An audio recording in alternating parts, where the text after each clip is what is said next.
muutama minuutti, samoin Keke sinun työuraasi täällä Maikkarilla. Niin se taitaa olla. Mitkä on tunnelmat? Olen hämmästynyt, liikuttunutkin ja äärimmäisen kiitollinen. Kiitos teille, hyvät katsojat, näistä vuosikymmenistä kanssanne ja kanssani. Aika on arvokasta ja te olisitte voineet käyttää sen muutenkin kuin katsomalla uutisia. Arvostan valintaanne ja toivon hartaasti, että kiirehditte jatkossakin 10 kotiin. Tämä toimitus hoitaa teille uutiset ketterästi ja luotettavasti myös tulevaisuudessa. Voi toki olla, että kevennysten kommentointiin tulee pieni laadullinen notkahdus, mutta se menee ohi joulun mennessä aivan samalla tavalla kuin katoaa tuo surumielinen katse Maijan silmistä. Samalla aikataululla. Niin, jouluun mennessä, mutta ei tiedä minkä vuoden jouluun mennessä. Aivan oikein. Mutta Keke, sä aloitit ankkurina 30 vuotta sitten ja omien laskujesi mukaan tehtyjä lähetyksiä on 9500. Niiden alla on tullut jutusteltua kaikenlaista, eikä me ankkurit aina olla tajuttu, että studion kamera tallentaa. Ei. Kato, musta vähän tullut vähän löysemmäksi tämä mekko. On se. Se on venahtanut. No se on venutettu. Pohjois-Karjalassa on kaadettu vajaassa viikossa 112 karhua.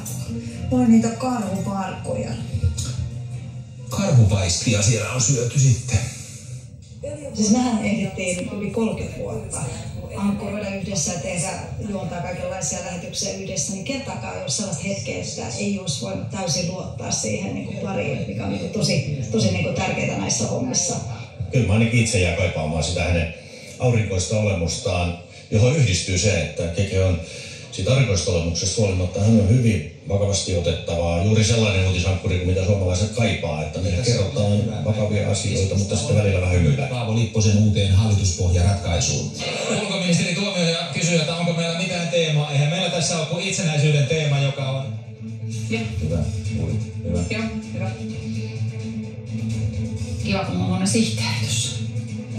Se ei tehty sen voinut tuossa näkytellä, mutta se käy sulta niin näyttävästi. Niin. Voin sanoa, että mä oon melkein 10 vuotta ollut kuitenkin toimitussihteerinäkin tässä pitkällä urallani. Pitää nyt pärjätä ilman sihteeriä. Tämäkin piti vielä kestää tässä sitten tämän työuran aikana. Joo. Ikävä meille tulee, Keke. Mutta eläkkeelle lähtö, se voi olla sinullekin aikamoinen shokki. Ja me halusimme varmistaa, että saat sellaisen pehmeän laskun, sujuvan siirtymän. Ja siksi me pyysimme apuun todellisen kokemusasiantuntijan, eli Pirjo Nuotion.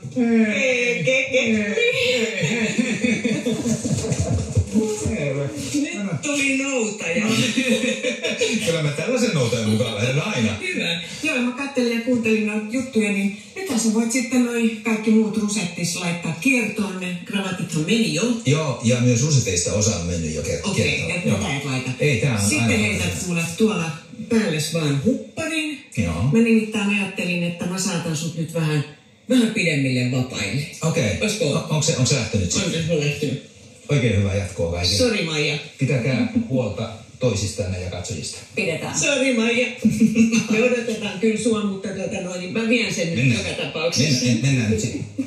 Ja uutiset tulevat tietysti huomennakin uusin, mutta tutuin voimin.